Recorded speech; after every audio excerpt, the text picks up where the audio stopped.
Newborn twins vanished from a maternity ward, leaving their mother heartbroken and searching for answers. But 19 years later, she watches the Olympics and recognizes a birthmark that makes her blood run cold. Sarah Collins awoke with a start, her heart racing as she reached out instinctively toward the hospital bassinet beside her bed. Her hand found only empty sheets. Disoriented from sleep, she blinked in the dim light of her room at Boston Presbyterian Hospital, trying to make sense of what was wrong. "Emma, Lily," she whispered, her voice thick with exhaustion. Pushing herself upright, Sarah scanned the darkened room.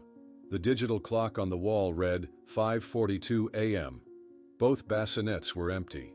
A surge of panic shot through her body as she swung her legs over the side of the bed.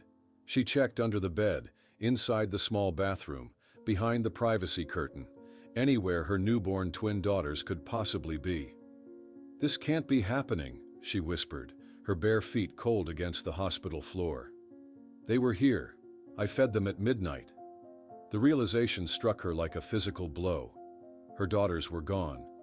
Sarah's scream echoed down the quiet corridor of the maternity ward, a primal sound of terror that cut through the early morning silence. She stumbled to the door, clutching a small yellow blanket decorated with stars, Emma's blanket, in her trembling hands. Nurse Diane Peterson was the first to respond, running toward Sarah's room with alarm etched on her face. She froze momentarily in the doorway, taking in the empty bassinets and Sarah's panic-stricken expression. "My babies," Sarah gasped, her voice breaking. "Someone took my babies." Diane's face drained of color as she rushed to the wall phone, punching in a code that would activate throughout the hospital. "Code pink, room 327. I repeat, code pink, room 327, she announced, her professional tone belied by the tremor in her voice. Within seconds, alarms blared throughout the building. The automated lockdown system engaged with a series of heavy clicks as doors throughout the facility sealed shut. Security personnel moved with practiced efficiency to their designated positions at every exit and stairwell. Sarah collapsed to the floor between the empty bassinets, her body shaking uncontrollably as she clutched Emma's blanket to her chest. Nurse Peterson knelt beside her, wrapping an arm around her shoulders while speaking rapid-fire instructions into her radio. 2-day-old female identical twins, last seen at approximately midnight. Patient reports they were in their bassinets, both with blonde hair, blue eyes. 30 minutes later, Detective Mike Donovan of the Missing Persons Unit strode into the room, his wrinkled suit and intense eyes suggesting both experience and urgency. His partner followed, notebook already open as she began documenting the scene. "Ms. Collins," Donovan said gently, crouching to meet Sarah's gaze. "I know you're in shock, but I need you to tell me everything you remember about last night." Sarah, now sitting on the edge of her bed surrounded by hospital staff, struggled to form coherent thoughts. "I fed them both around midnight. Emma first, then Lily. Nurse Brenda Waters, came in to check their vitals before I fell asleep. That's the last thing I remember until I woke up and they were gone." In the hospital's security office, technicians were already reviewing footage from the previous night. Donovan stood behind them, watching intently as they focused on the corridor outside room 327. "There," one of the technicians pointed, at 2:17 a.m. The grainy footage showed a woman in hospital scrubs, surgical mask, and cap entering Sarah's room. The uniform looked authentic, complete with what appeared to be an ID badge clipped to her pocket. 17 minutes later, she exited carrying a large medical bag. "Can you get a clear shot of her face?" Donovan asked, leaning closer. The technician shook his head. "She never looks directly at any camera.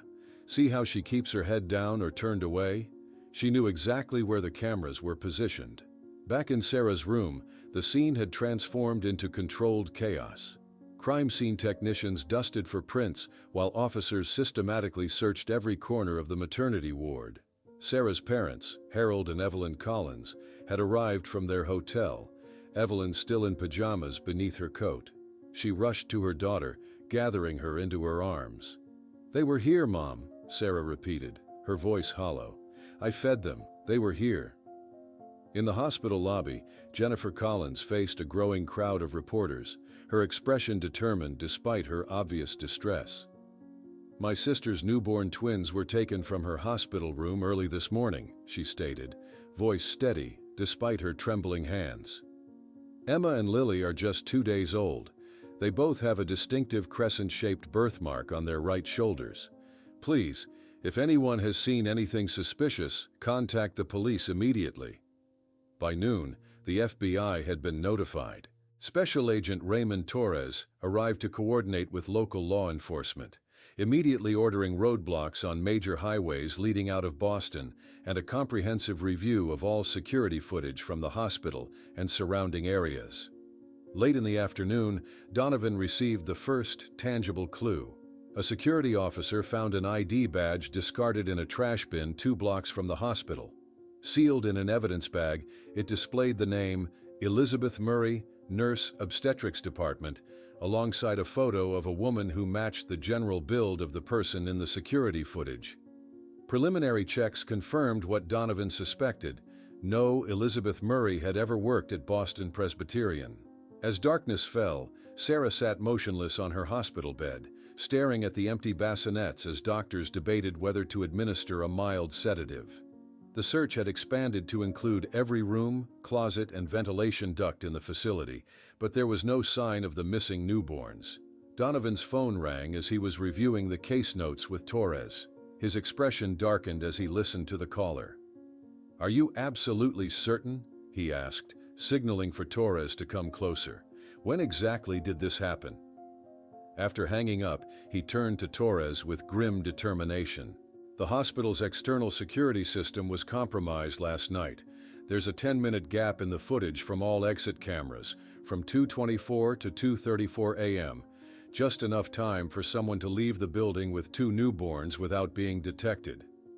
Torres's expression hardened. This wasn't opportunistic. This was planned, possibly for weeks. Someone targeted these specific babies. The planned nature of the abduction became increasingly clear in the following days. Detective Donovan transformed a conference room at Boston Presbyterian into an investigation command center, its walls soon covered with photographs, timelines, and maps. Special Agent Torres methodically arranged personnel files across a large table, sorting them according to access levels to the maternity ward. "Everyone who had badge access to the 3rd floor in the past 3 months," Torres explained, gesturing to the largest stack. "We're cross-referencing employment histories, personal connections, and any unusual behavior patterns." 5 days after the disappearance, Sarah Collins sat silently on the front porch of her parents' home in Portland, staring vacantly across the neatly maintained garden. The breast pump beside her hummed rhythmically, filling another bottle with milk her babies would never drink. She couldn't bring herself to discard it. Each ounce represented a connection to Emma and Lily that she couldn't bear to sever. "Sarah, honey," Evelyn said softly, appearing in the doorway, "you should try to eat something." Sarah nodded automatically but made no move to stand. The physical pain of her milk-swollen breasts was nothing compared to the hollow ache inside her chest. Every maternal instinct screamed that her newborns needed her, yet she remained helpless, unable to respond to their cries that existed only in her imagination. Meanwhile in Boston, Jennifer Collins stood on the steps of the police station, distributing flyers to a group of 20 volunteers. Each paper bore the same information: descriptions of Emma and Lily, details of their crescent-shaped birthmarks, and the circumstances of their disappearance. "Cover every park, every pediatrician's office," Jennifer instructed, her voice steady despite her exhaustion. "Someone must have seen something. Newborn twins don't just vanish without a trace." Back at the hospital, Donovan interviewed Nurse Brenda Waters in a small consultation room. The woman twisted her hands nervously as she recounted her final check on the Collins twins. "Both babies were sleeping normally when I left at 11:45, she confirmed. "Vital signs were perfect. I recorded everything in the chart. Sarah fell asleep almost immediately after I left the room. She was exhausted from the feeding." In the server room downstairs, Torres and the hospital's IT security team analyzed lines of code on multiple screens. A technician pointed to a particular section highlighted in red. "This is sophisticated work," the technician explained. The intruder created a loop in the surveillance system precisely from 2:24 to 2:34 a.m. During those 10 minutes, anyone could enter or exit without being recorded. Later that evening, Sarah sat cross-legged on her childhood bed, carefully arranging tiny onesies and baby socks across the quilt. She brought each item to her face, inhaling deeply as if she might capture some lingering scent of her daughter's. From the doorway, Evelyn watched helplessly, tears streaming silently down her weathered face. The next morning, Jennifer appeared on a local Boston news program, her composure remarkable as the interviewer asked probing questions about the investigation. "My nieces have identical crescent-shaped birthmarks on their right shoulders," she emphasized, looking directly into the camera. "It's a distinctive mark that anyone changing their clothes or bathing them would notice. Please, if you've seen anything unusual, new neighbors with unexpected twins, someone suddenly caring for babies without a prior pregnancy, call the number on your screen." In the command center, Donovan and Torres were reviewing the employment file of Patricia Delaney, a temporary nurse hired just 3 weeks before the incident. The photograph showed a serious-faced woman of 42 with short brown hair and unremarkable features. "Her references check out superficially," Torres noted, "but there's something off about her employment history." The computer screen displayed Delaney's work record: 5 different hospitals across 3 states in just 3 years, always in short-term positions, always leaving without clear explanations. That afternoon, Sarah stood frozen in the doorway of her Cambridge apartment, unable to step inside the nursery she had so lovingly prepared. Jennifer moved quietly around her, gathering essential clothes and toiletries, while Sarah remained rooted in place, staring at the 2 cribs visible through the partially open door. "I can't go in there," she whispered, "but I can't bear the thought of dismantling it either." Across town, Donovan interviewed Patricia Delaney's former neighbor, an elderly woman who recalled seeing the nurse hurriedly loading luggage into her car. "She left in quite a rush on July 14th, the woman recounted. "I thought it strange, carrying so many bags for someone who'd only lived here a month. When I asked if she was going on vacation, she just said she'd received an emergency call from family." Back at the federal building, Torres examined preliminary financial records for Patricia Delaney, noting a suspicious $50,000 deposit made to an offshore account 2 days before the twins' disappearance. "Follow the money," he muttered, circling the transaction date. By the end of the day, Sarah finally gathered the courage to enter the nursery. She moved like a sleepwalker, touching the mobiles hanging above each crib. With trembling fingers, she wound the music box mechanism, allowing the gentle lullaby to fill the room, the same melody that would never soothe her daughters to sleep. Late that night, Donovan and Torres sat in a quiet diner, surrounded by case files and empty coffee cups.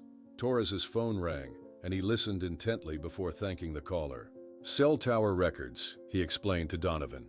"Delaney's phone last pinged from a tower along I-95, heading south toward Connecticut. The signal disappeared after that. She either turned it off or disposed of it."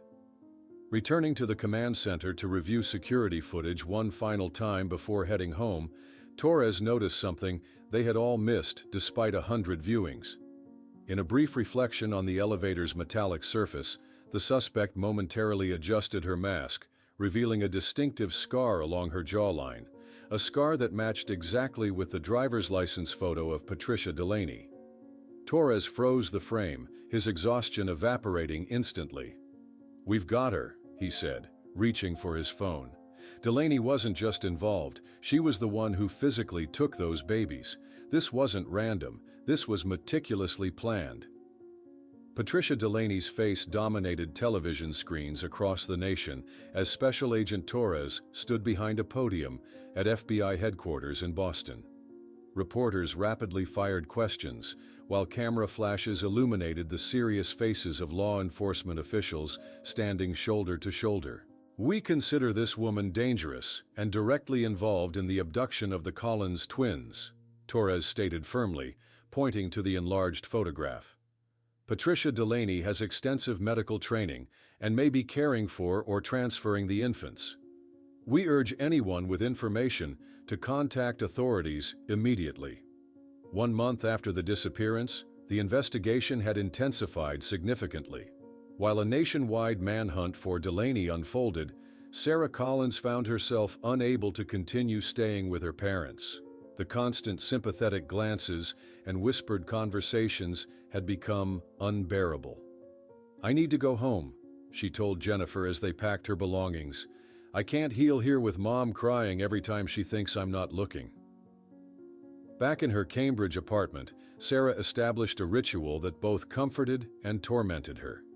Each morning, she meticulously cleaned the nursery, dusting furniture that had never been used, rearranging stuffed animals, and speaking softly as if her daughters might somehow hear her voice across whatever distance separated them. "Mommy's keeping everything ready for you," she whispered, smoothing the crib sheets for the 1,000th time, "for when you come home." Meanwhile, Donovan and Torres followed Delaney's trail to Connecticut, specifically to the affluent community of Greenwich. At the state's Department of Health, they reviewed records that revealed a disturbing pattern. She worked as a private nurse for 3 different families in Greenwich between 2001 and 2003, Torres noted, sliding the file toward Donovan. All wealthy, all with connections to fertility clinics or adoption agencies. In Sarah's apartment, Jennifer helped her sister transform the living room walls into an investigation board of their own. Red pins marked every location where Delaney had been spotted, connected by threads that formed a clear path toward Connecticut. "The FBI might have resources, but they don't have a mother's determination," Jennifer said, stepping back to examine their work. "We'll find them, Sarah, I promise." The first major breakthrough came when FBI agents discovered an abandoned laptop hidden beneath loose floorboards in Delaney's former New Haven apartment. Digital forensic specialists carefully extracted emails with encrypted language that nonetheless painted a disturbing picture. Project G completed successfully, deliveries made to specification, awaiting final compensation. PD read one message sent the day after the twins' disappearance. The response, received hours later, was equally cryptic. "Exceptional quality, final deposit made, no further contact. RM." During a video conference with FBI cyber experts, Torres learned that this wasn't Delaney's first operation. "She's used this pattern before," explained a forensic analyst, pointing to similar coded messages dating back several years. "She infiltrates hospitals, identifies specific targets matching certain criteria, then disappears after the acquisitions." Sarah began obsessively collecting society magazines from Connecticut, searching for any photographs of events where families with infant twins might appear. Jennifer brought stacks of publications each week, watching with growing concern as her sister's walls became covered with potential sightings and theories. "You need to sleep sometime," Jennifer urged, finding Sarah still poring over magazines at 3 in the morning, dark circles beneath her eyes. "How can I sleep when they're out there somewhere?" Sarah responded without looking up. "What if they're crying for me right now?" In Greenwich, Donovan interviewed former colleagues of Delaney, including a retired nurse who provided critical context. "Patricia worked primarily with families struggling with infertility," the woman explained, lowering her voice as if sharing a secret. "She had a special talent for securing positions with desperate people willing to pay anything for a child." Back at FBI headquarters in Boston, Torres examined a detailed profile of Robert Miller, CEO of Pharmatech Industries. The screen displayed a photograph of a distinguished-looking man in his mid-40s, alongside his wife Diane, a blonde, polished woman 3 years his junior.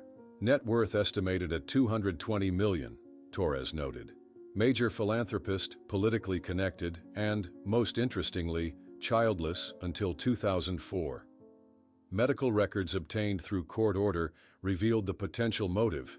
Diane Miller had suffered 5 miscarriages between 2000 and 2003, with her final diagnosis showing irreversible infertility in early 2004. Sarah's discovery came accidentally. Flipping through a society magazine, she froze upon seeing a photograph from a charity gala in September 2004. The image showed the Millers proudly displaying two identical blonde infants at a fundraiser for children's medical research. "Jennifer," she called, her voice trembling. "Look at this." Her finger traced the faces of the babies, approximately 2 months old in the photograph. "These are my girls. I know it." Donovan and Torres uncovered another suspicious connection. Financial records showing that donations from the Miller Foundation to Boston Presbyterian Hospital had doubled in the month following the twins' disappearance. "Coincidence?" Donovan asked rhetorically as they reviewed the numbers. "In my experience," Torres replied, "million-dollar increases in charitable giving immediately after a major crime aren't coincidental." Sarah became obsessed with the magazine photograph, scanning and enlarging it repeatedly on her computer, searching for any glimpse of a crescent-shaped birthmark on the baby's shoulders. Though the image quality was too poor to confirm, her maternal instinct screamed recognition. "It's them," she whispered repeatedly. "I've found them." Torres faced significant resistance when presenting the circumstantial evidence to federal prosecutors and FBI leadership. The meeting grew tense as he outlined the connections between Delaney, the Millers, and the hospital. "I understand the Millers have connections," Torres argued forcefully, "but we have extremely suspicious circumstances that warrant further investigation. We need a warrant to examine their adoption records." The federal prosecutor shook his head. "This wouldn't stand up in any court. The Millers are prominent citizens with political relationships extending to the highest levels. We can't investigate them based on coincidental timing and the fact that they adopted twins." When the lead prosecutor denied the request to investigate the Millers, citing insufficient evidence and potential political repercussions, Sarah made a decision that would dramatically alter the course of the investigation. Using her savings and a small inheritance from her grandmother, she hired Rick Maddox, a former Boston police detective turned private investigator. "I need photographs of those children," she told him, handing over a cashier's check. "Specifically, clear images of their right shoulders. If they have crescent-shaped birthmarks identical to these," she showed him the hospital documentation, "then they're my daughters." What Sarah didn't realize was that she was entering into a dangerous confrontation with one of the most powerful and ruthless families on the East Coast, people who had already demonstrated they would stop at nothing to protect their secrets. Sarah hired Rick Maddox with a mixture of hope and desperation. 6 months after the disappearance, the official investigation had cooled dramatically. The FBI's dedicated task force had dwindled from 27 agents to just Torres and a digital forensic analyst who periodically reviewed electronic evidence. "The trail's gone cold," Torres admitted during a phone call with Sarah. "We're keeping the case open, but without new leads, my superiors have redirected resources elsewhere." Sarah's apartment had transformed completely. Her living room now resembled an intelligence operations center, with walls covered in photographs, newspaper clippings, and maps dotted with colored pins marking potential sightings, red string-connected elements that seemed related, creating a complex web that only Sarah fully understood. Rick Maddox crouched behind a large oak tree in Greenwich's Binney Park, his telephoto lens focused on 2 small blonde girls playing under the watchful eye of a uniformed nanny. At 52, the former Boston detective still maintained his military posture from his years in the Marines before joining law enforcement. He methodically documented the twins' movements, hoping for a clear shot of their shoulders. "Damn winter clothes," he muttered as he reviewed the images. The girls wore matching navy peacoats that covered any potential birthmarks. Back at FBI headquarters, Torres stared at the Collins case file, now relegated to a shelf marked "Active Unsolved." Despite pressure to focus on newer cases, he couldn't shake the feeling that they had missed something crucial. The babies hadn't simply vanished, they were somewhere, growing, living, perhaps never knowing they'd been stolen. Sarah finally returned to work at the Somerville Family Clinic, a small medical practice far from Boston Presbyterian, where no one knew her story. She needed the income to fund her private investigation, but found herself distracted whenever she treated infants. During a routine checkup, she froze while examining a baby girl with a small birthmark on her arm, her mind immediately flying to Emma and Lily. "I'm sorry," she apologized to the concerned mother. "Just remembered something important. Your daughter is perfectly healthy." One evening after her shift, Sarah met Donovan at a coffee shop far from the police district. The detective slid a manila envelope across the table. "Officially, I can't dedicate time to this case anymore," he said quietly. "Unofficially, I'm still with you. These are internal reports on the Millers' movements over the past month." Sarah clutched the envelope. "Thank you, Mike. You're risking your career." "Some things matter more than careers," he replied. Back home, Sarah examined the photographs Maddox had obtained.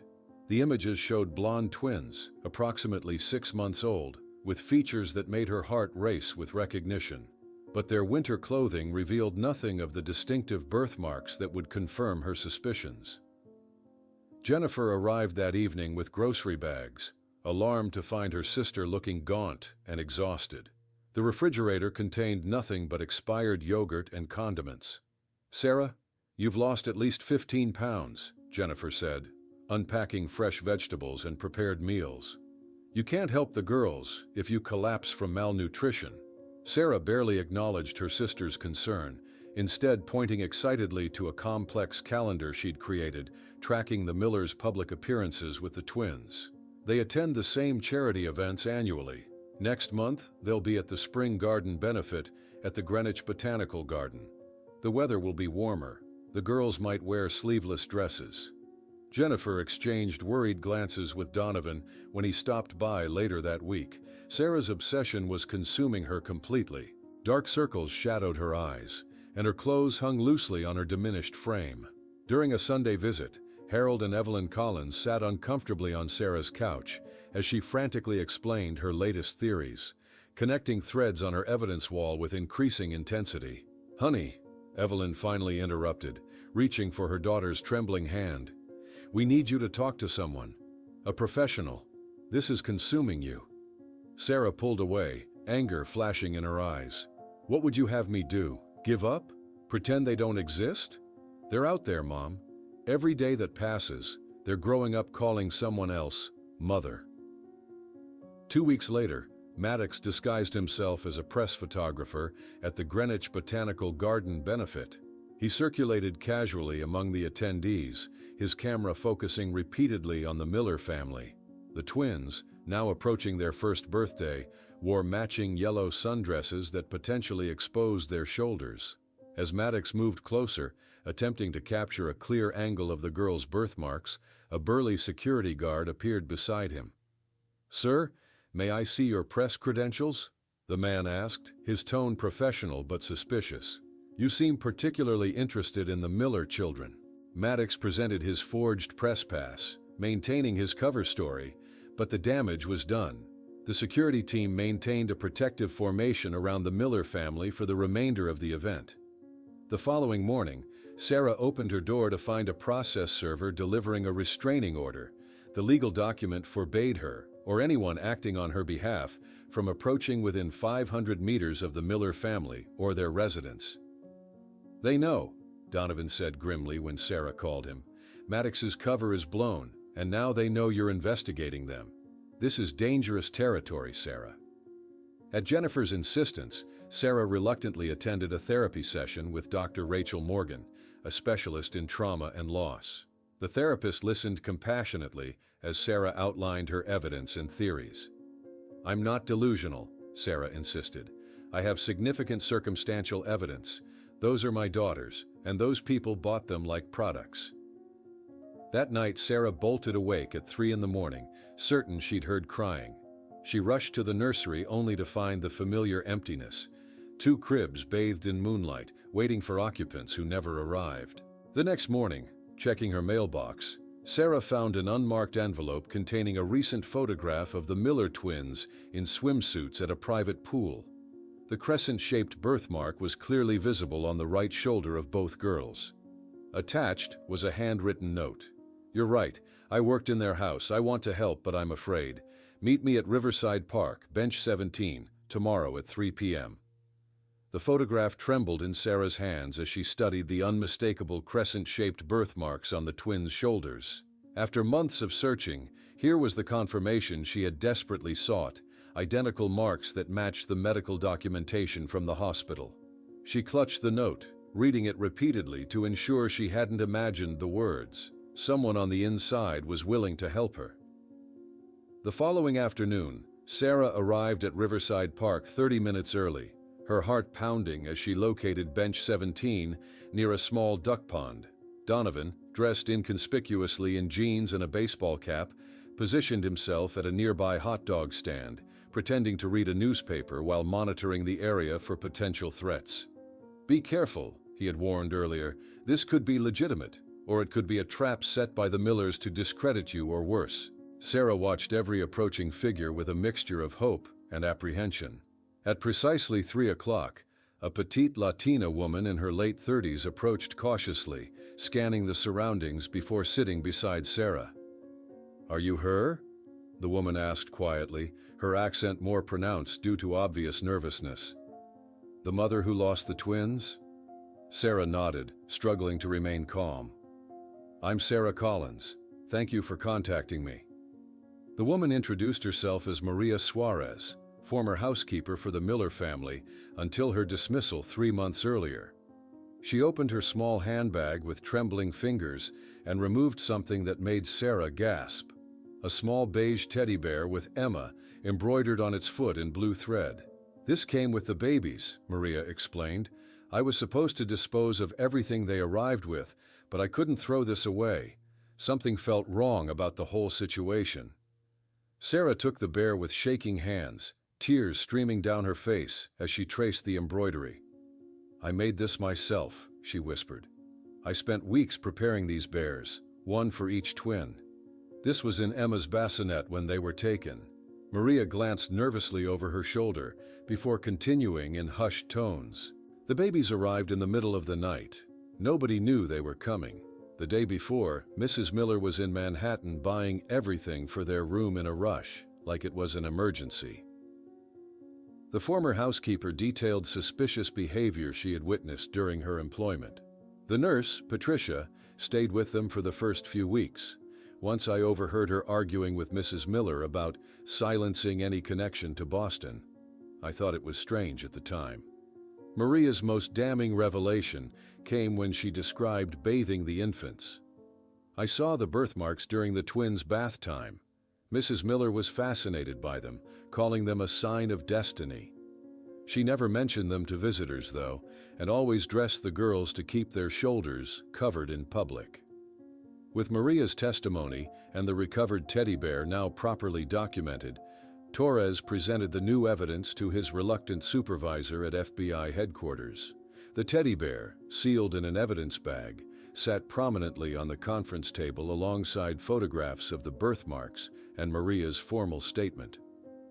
"This is physical evidence connecting the Miller twins to the Collins abduction," Torres argued. "Combined with Delaney's involvement and the timing, we have grounds for a proper investigation." His persistence finally paid off. A technical team analyzed phone records obtained through the new warrant, revealing 6 calls from Robert Miller's personal office to a prepaid cell phone used by Patricia Delaney in the days before the kidnapping. While the investigation gained momentum, Sarah received a formal envelope from Hadley, Winthrop, and Associates, one of the country's most prestigious law firms. The letter inside sent a chill down her spine.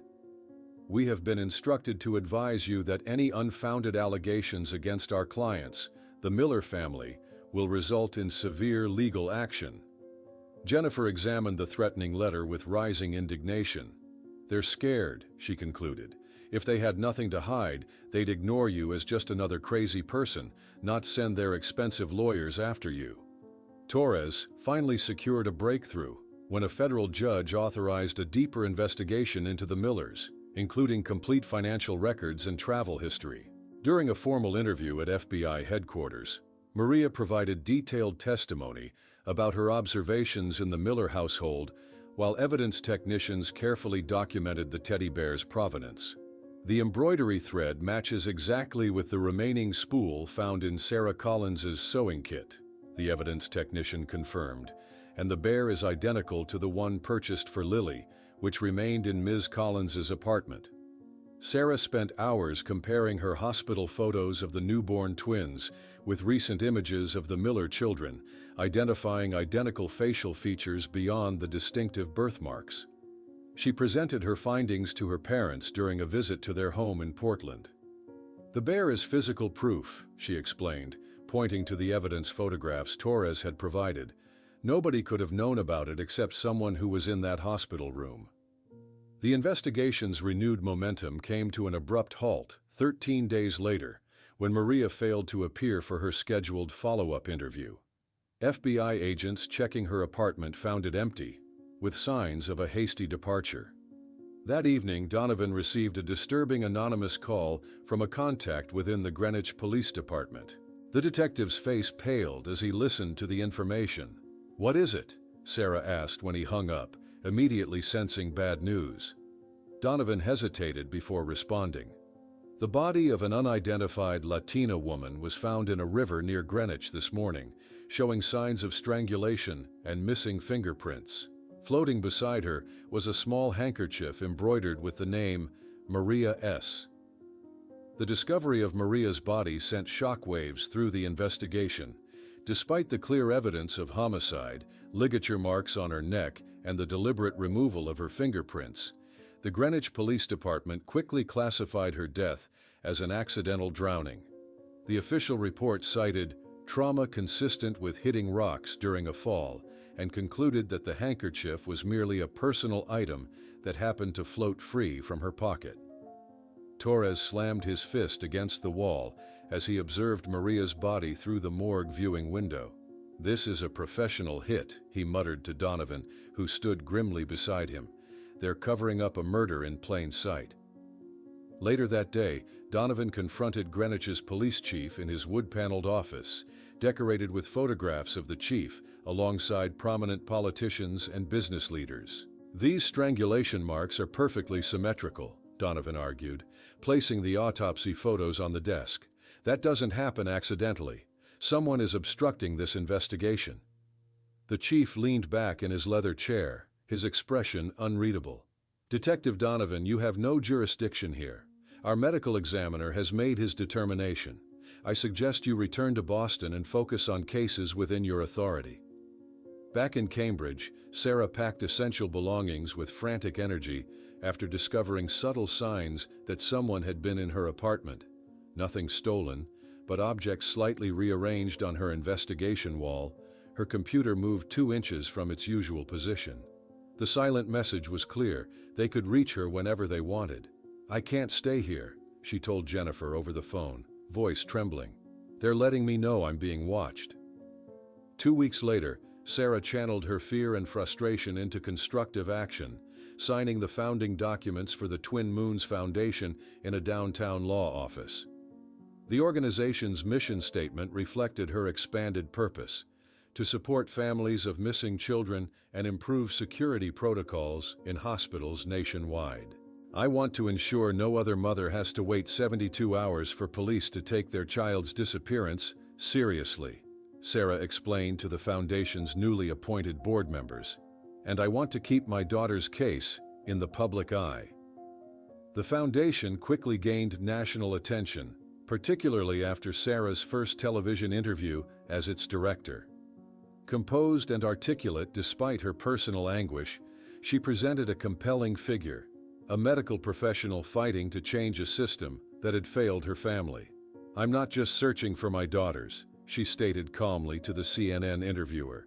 "I'm fighting to change a system that fails families like mine every day." Torres, meanwhile, continued investigating financial connections between the Millers and Delaney. Bank records revealed transfers totaling $1.2 million from Robert Miller's personal account to a company called New Life Consultants in the months before and after the kidnapping. This shell company was registered by the same attorney who represented Patricia Delaney in a real estate matter 3 years earlier, Torres noted, connecting another red thread on his own evidence board. "The money trail is becoming clearer."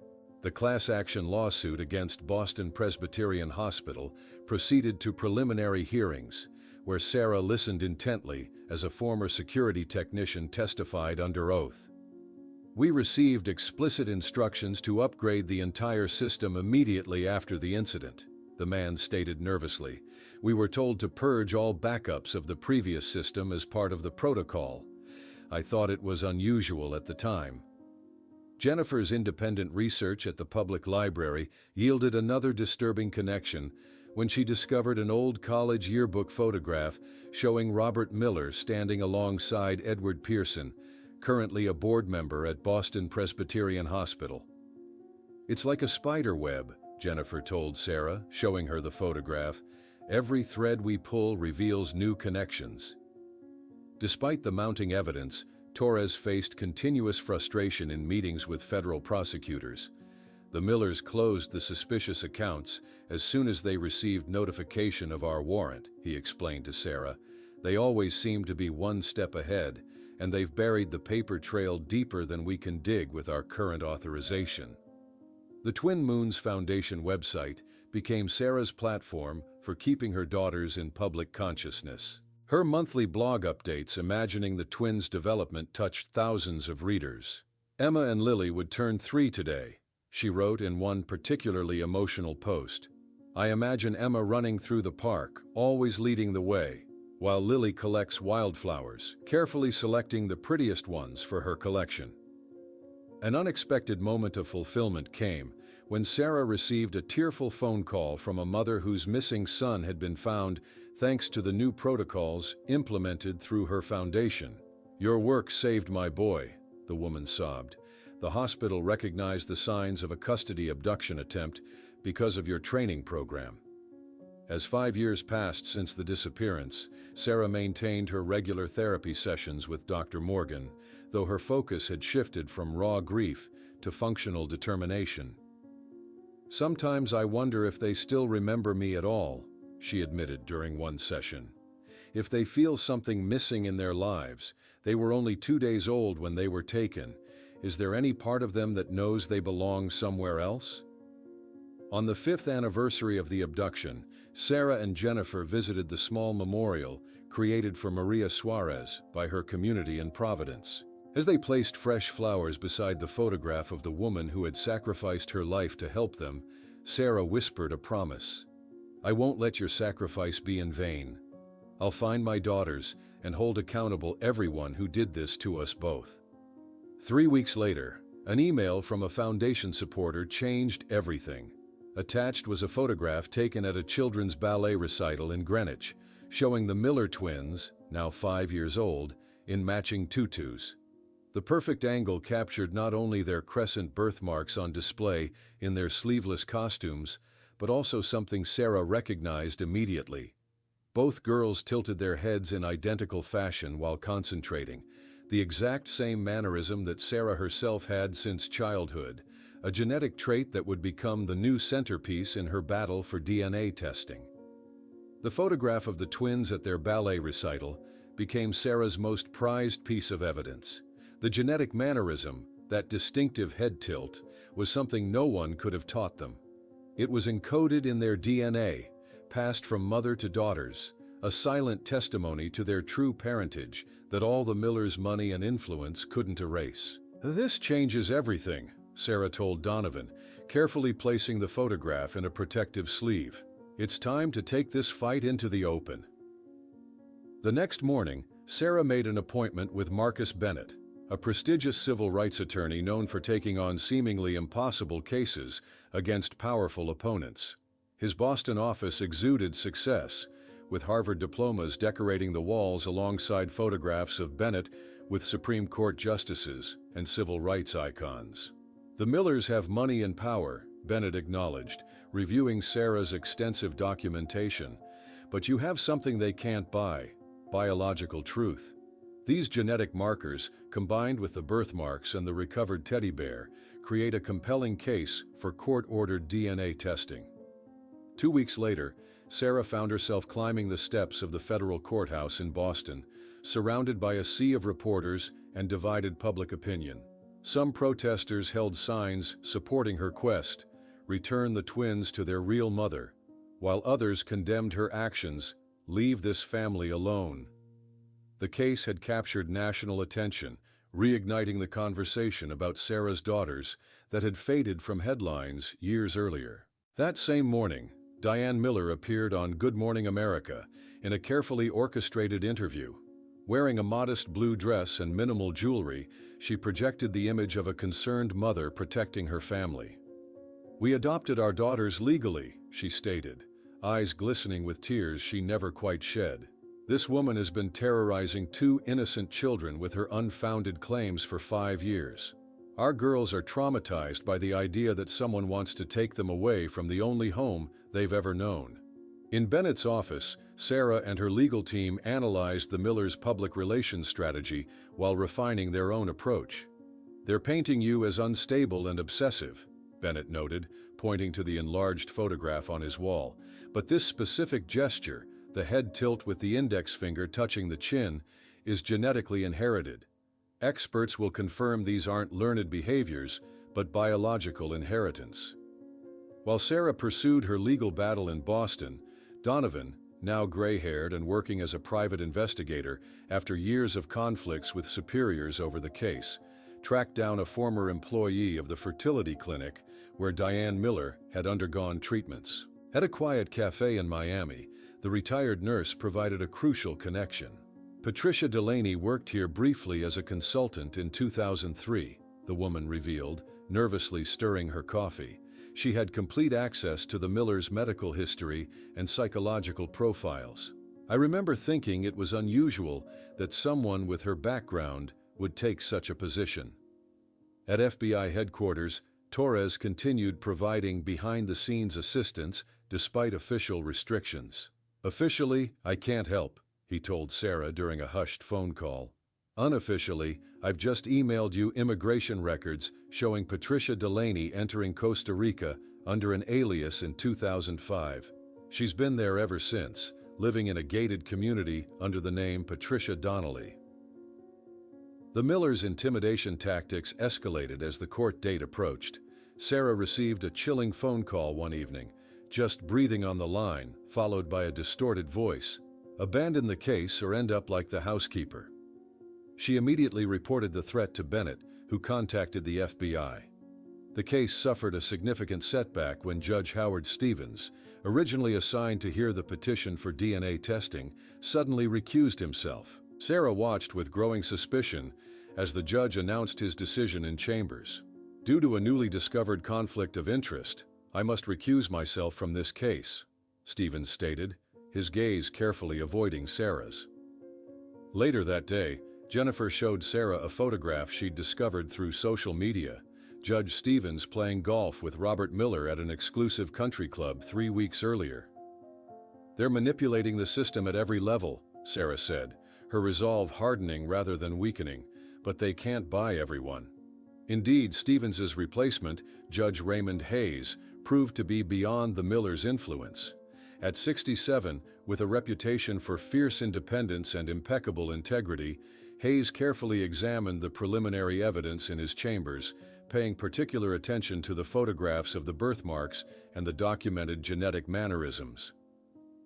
On the morning of the crucial hearing, Sarah sat alone in the courthouse chapel, clutching Emma's teddy bear like a talisman. "I'm almost there, my girls," she whispered, "almost there."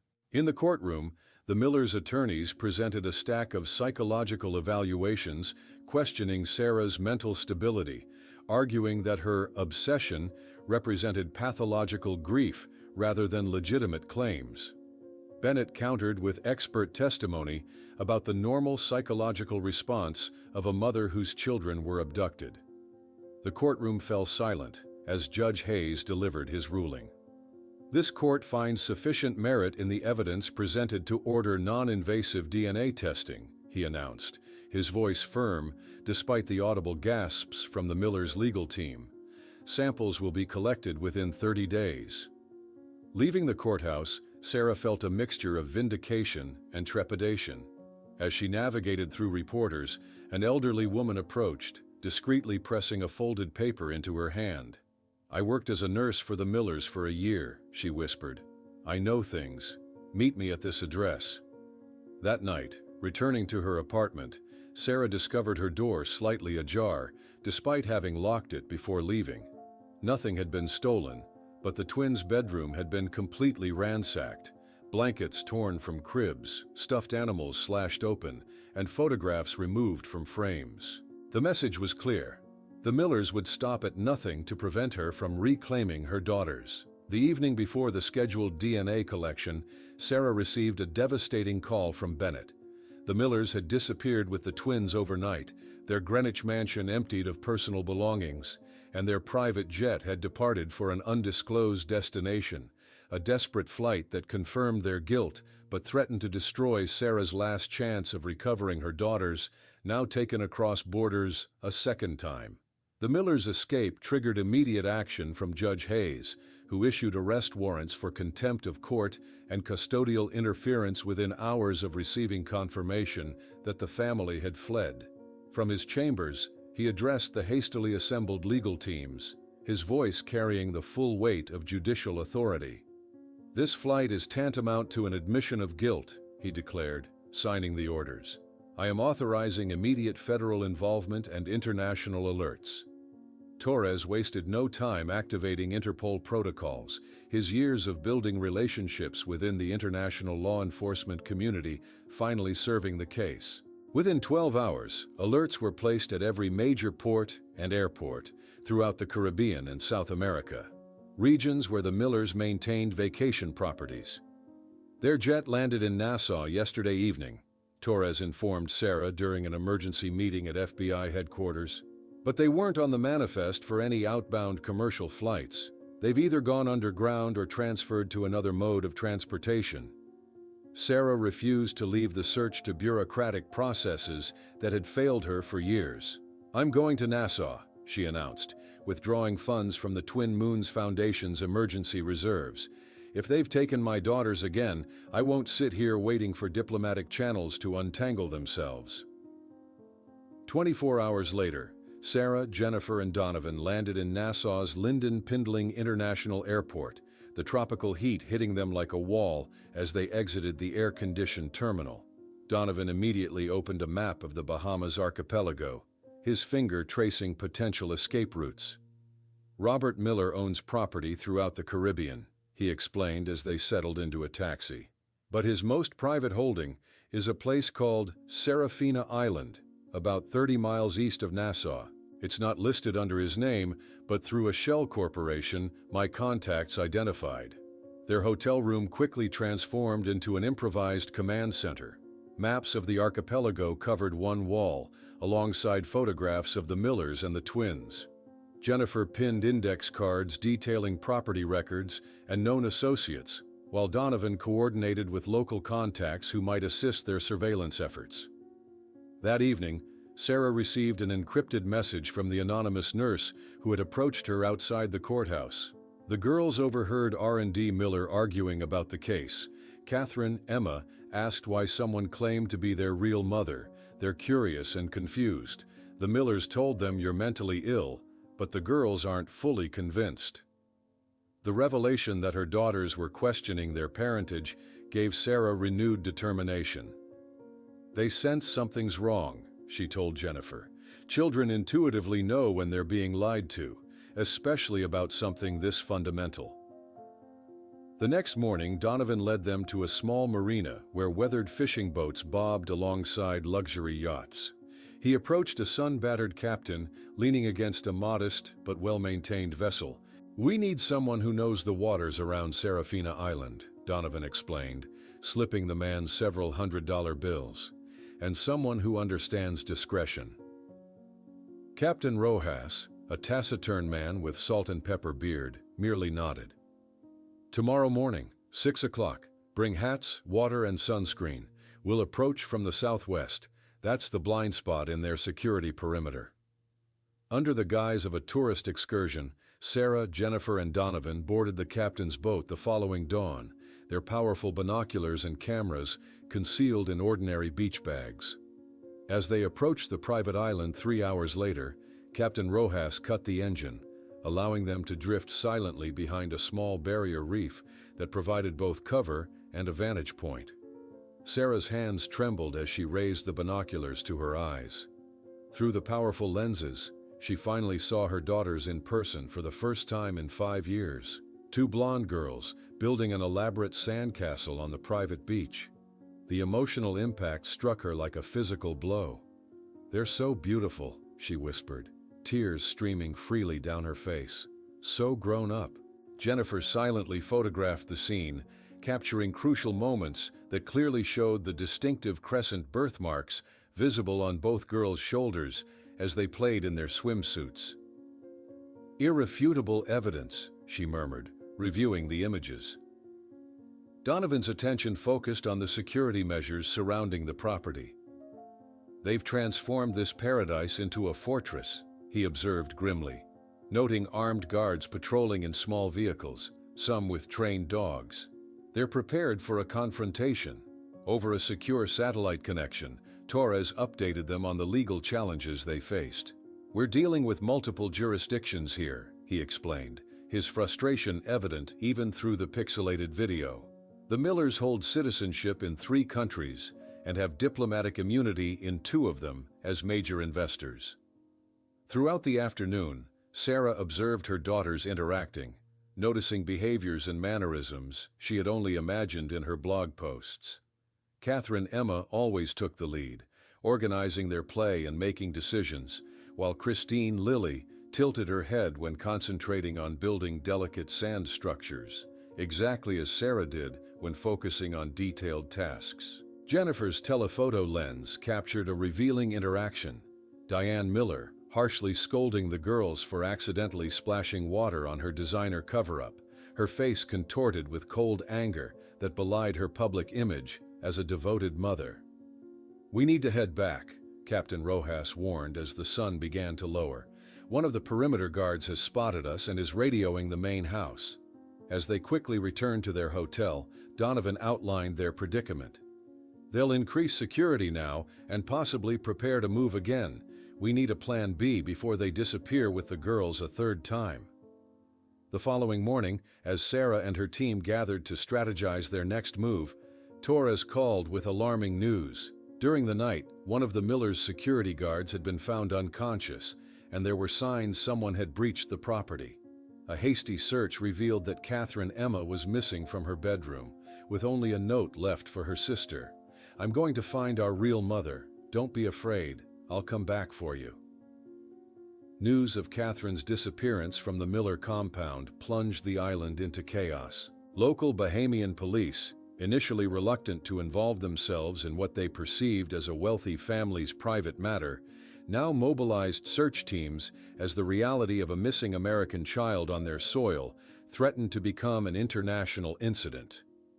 Sarah's heart raced with conflicting emotions, terror for her daughter's safety in unfamiliar terrain, yet hope that Catherine had somehow sensed the truth and was seeking her out. The note left behind revealed something the Millers had desperately tried to hide. The twins were aware of Sarah's existence and claims. "This changes our approach entirely," Torres advised via secure connection. "Catherine's voluntary departure undermines any claim that you're a threat to the children's well-being. We need to get you officially involved in the search operation." Within hours, Sarah was registered as an official search volunteer, her maternal status providing enough justification for her participation despite the Millers' objections. Robert Miller, looking significantly less polished than in his corporate photographs, appeared before hastily assembled news cameras on the island. "Our daughter is missing," he announced, his voice strained despite obvious efforts to maintain composure. "We ask everyone to disregard the false accusations circulating and focus solely on bringing Catherine home safely." As Sarah prepared to join the main search party, Jennifer embraced her tightly. "Be careful out there. This could be some elaborate trap to incriminate you somehow. The Millers are desperate people." The tropical storm that meteorologists had been tracking for days chose this critical moment to approach the Bahamas archipelago. Dark clouds gathered on the horizon as search teams with dogs combed through the island's dense vegetation. Radio updates advised all teams to complete their assignments quickly before conditions deteriorated. Donovan discovered small footprints on a secluded stretch of beach, leading away from the Miller compound toward the island's less developed eastern side. "She's smart," he observed, marking the coordinates on his waterproof GPS. She avoided the main paths where security would be looking. As the afternoon progressed, heavy rain began to fall. Search coordinators issued recalls for most volunteer teams, but Sarah refused to return to the command post, despite increasingly urgent radio calls. "I'm not abandoning her out here," she told Jennifer over her handheld radio, rain plastering her hair to her face as she continued along a secondary trail. "She's looking for me. I can feel it." The downpour intensified as Sarah pushed through dense undergrowth, guided by some maternal instinct that transcended logic. Through sheets of rain, she spotted a dilapidated wooden structure nestled among the trees, a fisherman's cabin, long abandoned but still standing. Fresh footprints in the mud led toward a partially open window. Heart pounding, Sarah approached cautiously, rain streaming down her face as she called softly through the doorway. "Catherine? Emma? I'm here to help, not to hurt you." For several long seconds, only the sound of rain hammering the cabin's tin roof filled the space. Then, from the shadows in the far corner, a small figure emerged. The girl stood defiantly, soaking wet with blonde hair plastered to her face, her blue-gray eyes, Sarah's eyes, wide with a mixture of fear and determination. In her hand she clutched a small pocket knife defensively. "How do I know you're really my mother?" Catherine demanded, her voice stronger than Sarah had imagined. "The article said a crazy nurse was obsessed with my family." With trembling fingers, Sarah slowly pulled aside the collar of her rain-soaked shirt, revealing the crescent-shaped birthmark that matched the one visible on Catherine's exposed shoulder. "Because we carry the same sign," she explained gently. "The same one your sister has, the same one my mother had." Outside, the storm escalated to frightening intensity, rattling the cabin's windows and making further search efforts impossible. Catherine lowered the knife slightly but maintained her distance. "I found an old tablet in Dad's office," she explained, her voice small but determined. "It had files about you, about the case, about our birthmarks. They never told us about the marks. They always made us cover them in public." As night fell and the storm howled around them, Sarah and Catherine sat cross-legged on the cabin's dusty floor, illuminated by the weak beam of Sarah's emergency flashlight. The girl's initial wariness gradually gave way to curiosity. "What was my real name?" Catherine asked suddenly. "The article said we weren't really Catherine and Christine." Sarah's voice softened as she shared the truth. "I named you Emma and Lily. You were Emma, the firstborn.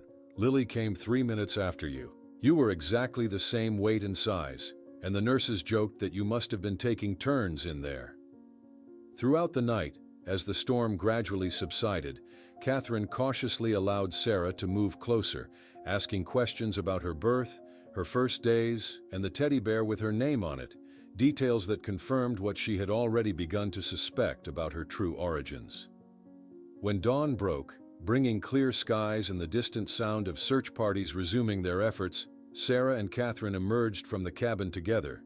They found Donovan, Torres, and Bahamian officials waiting, creating a momentarily tense tableau until Catherine instinctively reached for Sarah's hand, a gesture that spoke volumes to everyone present. Within hours, an emergency DNA test was arranged at a Nassau medical facility, the results expedited due to the extraordinary circumstances. What the birthmarks had already suggested, science now confirmed beyond any doubt. Sarah Collins was the biological mother of the Miller twins, a revelation that finally shifted the legal momentum decisively. Meanwhile, Christine Lilly, still under the Millers' custody, but now closely monitored by Bahamian child welfare officers, began insistently questioning why her sister had chosen the other mother and demanding to know the complete truth about who they really were. The DNA results solidified what Sarah had known in her heart for 19 years. These were her daughters, stolen in their first days of life. The emergency Bahamian court granted Sarah temporary custody of Catherine Emma, while the legal system untangled the unprecedented situation. Christine Lilly would remain temporarily with the Millers under strict supervision until a permanent ruling could be made in an American court. "I can't believe I'm finally taking you home," Sarah whispered as they boarded the flight to Boston, her hand protectively covering her daughter's smaller one. Catherine stared nervously through the airplane window. "What should I call you?" she asked quietly, the question carrying layers of complexity that broke Sarah's heart. "Whatever feels right to you," Sarah answered gently. "We have time to figure everything out." The first night in Sarah's Cambridge apartment revealed the emotional tightrope they would need to navigate. Catherine stood frozen in the doorway of the twins' preserved bedroom, her eyes wide as she took in the cribs that had waited nearly 8 years for their intended occupants. "You kept everything," she whispered, tentatively touching the mobile that hung above what would have been her crib. "All this time," Sarah nodded, unable to speak past the lump in her throat. The preserved nursery represented both her unwavering hope and the childhood that had been stolen, not just from her, but from her daughters as well. Each day brought new discoveries and challenges. Sarah would often find Catherine examining the photographs on the refrigerator, newspaper clippings about the kidnapping, ultrasound images from Sarah's pregnancy, and the single precious photograph of the twins as newborns before they were taken. The most emotional moment came during Catherine's first video call with Christine, supervised by child welfare specialists on both ends. The moment the sisters saw each other on screen, they burst into simultaneous tears and began speaking in the private language they had developed as toddlers, a phenomenon common among twins that no one could have taught them. Meeting her grandparents proved another milestone in Catherine's journey of discovery. Harold and Evelyn Collins welcomed their granddaughter with tears and trembling hands, overcome by the moment they had feared would never come. "I bought this for you and your sister before you were born," Harold said, presenting a carefully preserved book of fairy tales. "I've kept it safe, waiting for the day I could read it to you." Meanwhile, the criminal proceedings against the Millers advanced rapidly. In a Boston federal courtroom, they appeared haggard and diminished in their designer clothes, watching with barely concealed hostility as Catherine entered with Sarah. The charges were extensive: kidnapping, document falsification, obstruction of justice, and flight to avoid prosecution. Patricia Delaney, finally extradited from Costa Rica, appeared startled when she saw Catherine sitting beside Sarah in the courtroom during preliminary hearings. The woman who had physically carried the twins from their hospital bassinets now faced the living evidence of her crime, a child who had grown up calling other people mother and father because of her actions. Adjusting to her new life proved challenging for Catherine. Starting at a new school midway through the academic year required courage, but Sarah felt a surge of pride watching her daughter walk confidently through the entrance, wearing the small crescent moon pendant Sarah had given her as a symbol of their connection. The supervised meeting between Sarah and Christine Lilly became a turning point in the case. Initially reluctant and clearly confused, the girl studied Sarah's face intently before reaching up to touch her own birthmark, making the connection that transcended years of separation. Catherine's testimony, delivered via closed-circuit television to spare her the trauma of facing the Millers directly, proved devastating to their defense. "I always felt something was missing," she explained with remarkable composure for an 8-year-old. "When I found those articles about the case, it was like finding a puzzle piece I didn't even know I was looking for." The most shocking moment came when Diane Miller finally broke under cross-examination. After years of denials and legal maneuvers, the facade crumbled completely. "Yes, we hired Patricia to find babies who could pass as our biological children," she admitted, her voice hollow. "After my 5th miscarriage, the doctors said I would never carry a child to term. Robert said he would do anything, pay any price, to give me the family I wanted." The courtroom fell silent when Christine Lilly asked to address the judge directly, an unusual request that was cautiously granted given the extraordinary circumstances. "I want to be with my sister," she stated firmly, showing the same determination Catherine had exhibited in seeking out Sarah. "We've always been two parts of one whole, and I want to know my real mother."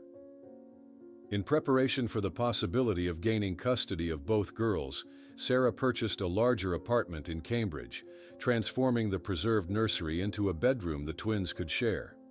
The cribs were replaced with twin beds, but she kept the stars and moons on the ceiling, a connection to the dreams she had held for them since before their birth. The court's final decision acknowledged the complexity of the situation, granting Sarah full custody with a gradual transition plan that respected the emotional attachments the girls had formed during their years with the Millers, who now faced substantial prison sentences. 10 years later, two 18-year-old women ascended the stage at their high school graduation ceremony in Cambridge. Their crescent-shaped birthmarks were visible on their shoulders, exposed by their graduation dresses, as Sarah watched from the audience with a mixture of pride and melancholy. Despite the decade that had been stolen from them, they had built something precious and irreplaceable together, a family forged not merely by blood and the identical marks they shared, but by the unwavering perseverance that had finally united three lives that should never have been separated.